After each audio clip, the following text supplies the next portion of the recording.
108টা বলি দিয়েছিলেন। মোষ, মেষ, ছাগল, চাল, কুমড়ো, ইক্ষু, পায়রা, কথিত আছে একটা নর বলি 1772। মেলা থেকে ধরে নিয়ে একটা বাচ্চা ছেলের বলি। ওই ছেলের মা যখন জানতে পারলো যে আমার সন্তানকে বলিদান দেওয়া হয়েছে, উনি কান্নাকাটি করে পড়লেন।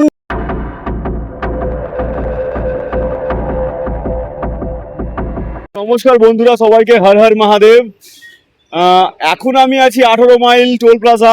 আমার পেছনে প্রচুর জ্যাম দেখতেই পাচ্ছ। আর আজ আমি তোমাদেরকে নিয়ে যাব বীরভূমের আকালিপুরে, যেখানে আছে বহু বছর পুরনো, মানে 1000 বছর 3000 বছর পুরনো এক বহু প্রসিদ্ধ মন্দির, মা গুচ্ছকালী মন্দির। এমন মান্যতা আছে প্রথম নরবলি নাকি সেইখান থেকে শুরু হয়েছিল।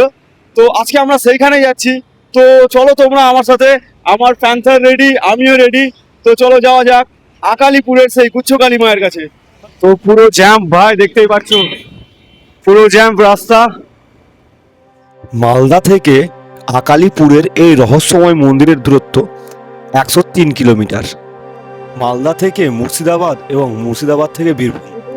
বেশ দিন কয়েক আগে থেকে এইখানে যাওয়ার কথা আমি ভেবে রেখেছি, তাই তো আমার মনে আনন্দর এত উচ্ছ্বাস।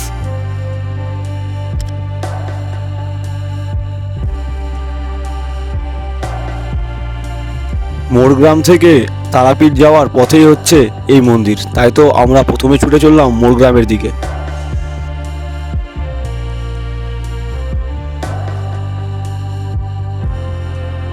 তো ভাই মালদা থেকে টানা বাইক চালিয়ে এখন এই যে এখানে আয়রন ব্রিজ পার করলাম। আর এখানে একটা হোটেল তোমাদেরকে দেখাচ্ছি।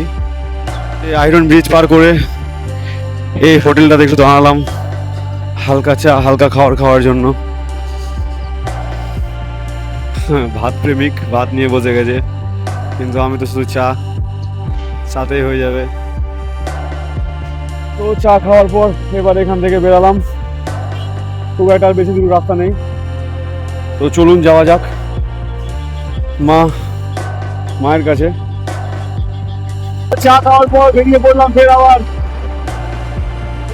গুচ্ছকালী মন্দিরের উদ্দেশ্যে।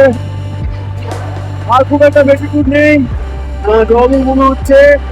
আর 25 থেকে 30 কিলোমিটার। আশা করছি আর 8 ঘন্টার মধ্যে পৌঁছে যাবো।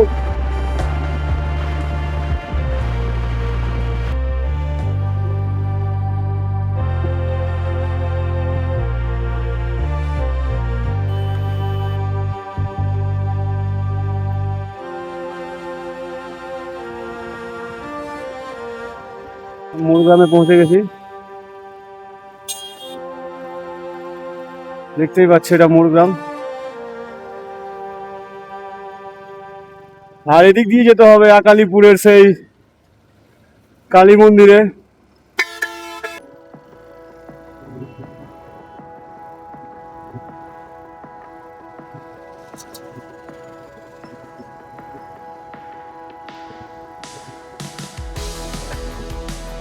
নলহাটি, রামপুরহাট, তারাপীঠ সব এই রাস্তাতেই।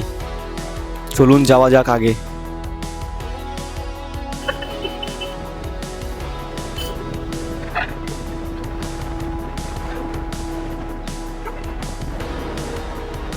জয় মা কালী। আর এবার নতুন বাইপাস করেছে, দেখতে পাচ্ছ উপরের রাস্তাটা বন্ধ হয়েছে, নিচ দিয়ে রাস্তা করেছে, নতুন বাইপাস এটা। চলো আগে যাওয়া যাক আর কিছু দূর। মোরগ্রাম থেকে 6-7 কিলোমিটার দূরে গেলে আপনি পাবেন নাগর। আর এইখান থেকে শুরু হচ্ছে মা গুচ্ছকালী যাওয়ার রাস্তা।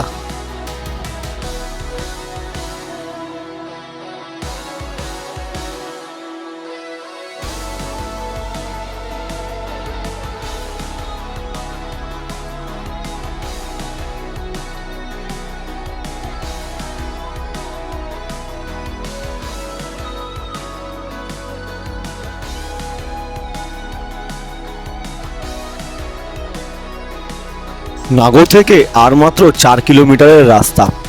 রাস্তার দুই পাশ ছোট বড় গাছে ঢাকা, মনে হবে আপনি যেন বহু পুরনো দিনে চলে এসেছেন। গ্রামের এই সুন্দর হাওয়ার গন্ধে আপনার মন সত্যি ভরে যাবে।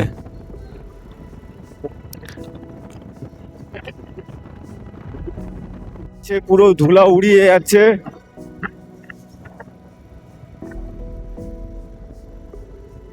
আর ভাই দেখতেই পাচ্ছ, কোন দিকে কোন দিকে কোন দিকে, আর ভাই দেখো পৌঁছে গিয়েছি আমাদের সেই আকালিপুরের জাগ্রত কালী মায়ের কাছে। জয় মা কালী। আর দেখতেই পাচ্ছ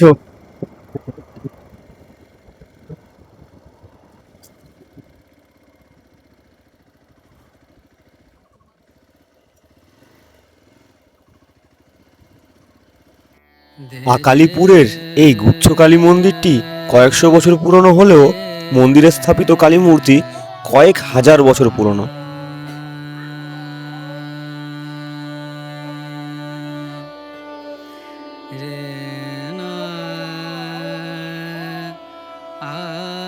এইখানে মায়ের রূপ একেবারে আলাদা। একটি কোষ্ঠী পাথরকে কেটে তৈরি করা হয়েছে এই মায়ের মূর্তি। এখানে পর থেকে আর কোনো পাথর যোগ দেওয়া হয়নি। লোকমুখে শোনা যায় এই প্রতিমা প্রথম ছিল মগধ রাজা জরাসিন্ধের কাছে।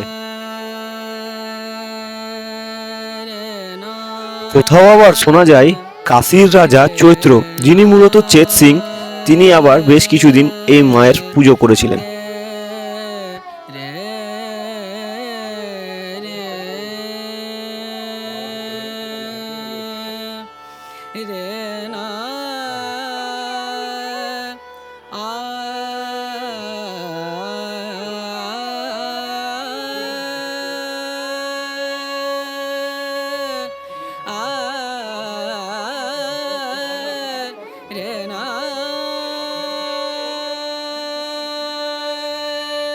প্রতিদিন এখানে ঘটা করে মায়ের সন্ধ্যা পুজো হয়। তাই সন্ধ্যা পুজোতে অংশগ্রহণ করার জন্য আমরা পাশের দোকান থেকে সামান্য কিছু প্রসাদ কিনে নিলাম।